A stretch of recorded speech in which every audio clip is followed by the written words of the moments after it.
Autre question par rapport au modèle économique, ce sont les ressources humaines. Par rapport au démarrage du Futuroscope, évidemment, vous avez eu certainement de nouvelles compétences et de nouveaux métiers qui ont émergé dans l'entreprise. Comment vous gérez donc ces nouveautés liées aussi à des nouvelles technologies que vous avez réussi à bien appréhender, mais par rapport à cette montée en puissance et aux montées en puissance des compétences et du recrutement? Alors, ouais, le Futuroscope, c'est 400 CDI et c'est 800 personnes qui ne sont pas en CDI et qui représentent encore 400 équivalents temps plein. C'est 800 personnes, c'est 1200 salariés, mais c'est en réalité l'équivalent de 800 équivalents temps plein, pour parler un peu de jargon. Donc c'est beaucoup de monde. C'est un peu gros pour le bassin d'emploi. Et on a souvent des problèmes de recrutement. Alors d'abord dans les métiers où tout le monde a des problèmes de recrutement, et tout le monde les connaît, ici comme ailleurs, la restauration, la sécurité et les plateaux d'appel. C'est un vrai drame de trouver des bonnes compétences, sachant que nous on fait à manger, si je puis dire. On ne sous-traite pas auprès de Sodexo ou d'autres, et donc on a la moitié de nos effectifs dans l'exploitation, donc ceux qui accueillent des visiteurs, c'est dans la restauration. Nous servons 1 million de couverts à table par an, donc c'est un très grand restaurant. Et donc, effectivement, nous avons d'abord un enjeu de recrutement sous l'angle plus, j'allais dire, presque quantitatif, dans ces 3 secteurs d'activité, mais au-delà. Donc, il y a 4-5 ans, nous avons lancé une méthode, si un jour vous voulez, je peux vous faire rencontrer notre DRH à ce sujet, pour essayer de résoudre ce problème du recrutement.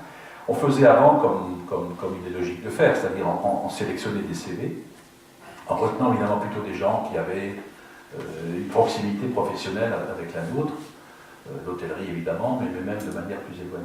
Et puis ça ne suffisait pas, et puis on n'a pas forcément fait toujours que des bons recrutements. Et donc on s'est inspiré d'un Québécois qui a été repris en France par un philosophe que certains connaissent ici, qui s'appelle Michel Serres. Et en gros, ça s'appelle l'arbre des compétences. Donc l'idée toute simple, c'est de dire, le diplôme, surtout dans des pays comme le nôtre, sanctionne ce que vous savez par rapport à ce que vous devriez savoir. Faire simple.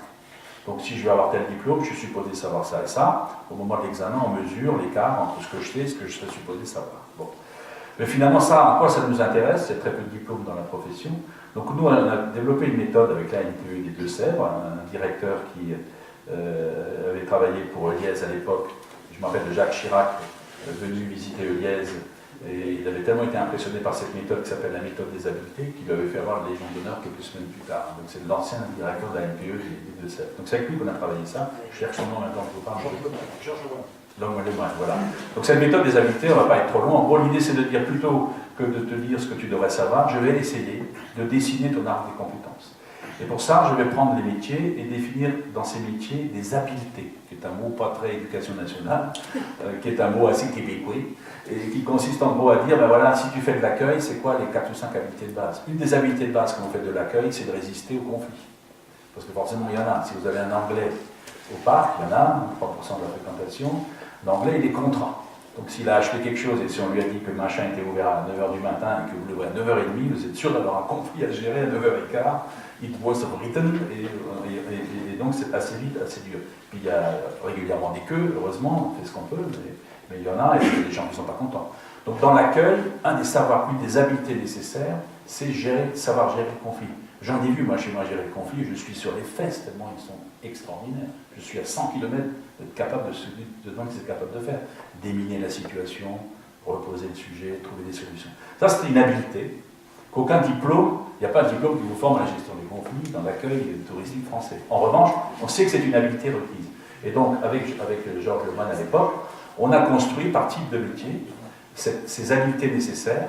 Et les gens, on les a mis en situation, on va dire commencer par leur montrer des petites vidéos où on leur disait voilà, vous aurez à gérer des conflits, voilà une habileté requise. Regardez les 3 minutes d'image qui suivent, est-ce que vous restez avec nous? Est-ce que vous êtes toujours candidat?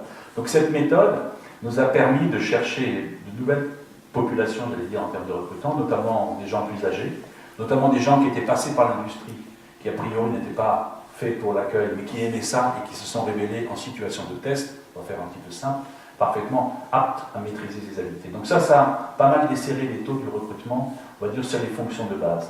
Après, bien sûr, il y a tous les jobs plus pointus, il y en a moins qu'on ne le croit. Beaucoup de nos activités, malgré tout, sont des activités traditionnelles. On a des comptables, des informaticiens, des cuisiniers, des vendeurs en boutique. C'est une petite entreprise, c'est une petite ville qui peut faire 15 000 personnes, qui arrivent le matin à 9h et qui partent le soir à 10h. Donc on est comme les maires d'une petite ville, il faut gérer la sécurité, il faut gérer les ordures ménagères, il faut gérer tout ça. Donc beaucoup de métiers assez traditionnels, même s'ils sont ensuite mis en œuvre dans des conditions un peu extrêmes. Après, il y a des métiers pointus, mais allez, sur les 800 emplois du parc, il n'y a pas 30 ou 40 métiers vraiment pointus. Il y a les métiers pointus du tourisme, notamment évidemment Internet a changé la donne.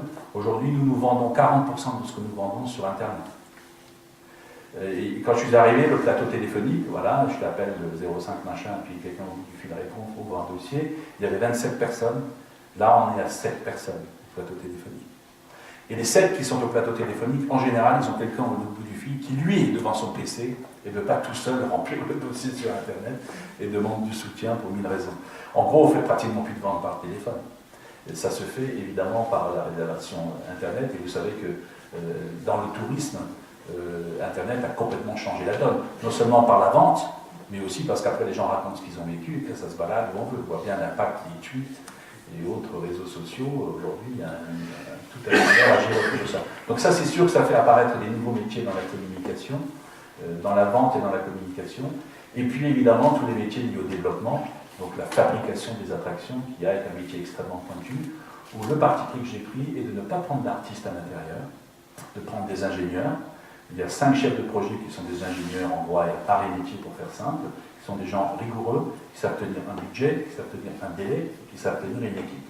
En revanche, les créatifs, on préfère les avoir dehors, parce qu'on peut mieux les gérer quand ils sont en situation de prestation de service, je ne fais pas de dessin. Et deuxièmement, si on les avait à l'intérieur, je pense qu'il y aura un peu plus de bordel. Et surtout, je ne suis pas sûr que 2-3 ans plus tard, je ne vais pas considérer, c'est un peu cynique ce que je veux dire, mais qu'au fond, ils se répètent. Donc je pense que la créativité, il faut la stimuler de l'intérieur, mais il faut l'organiser autour. Donc ça ne veut pas dire qu'on change tout le temps de prestataire. On a une quinzaine de personnes qui travaillent beaucoup avec nous, mais dans une relation qui est plutôt une relation quand même de prestation de service.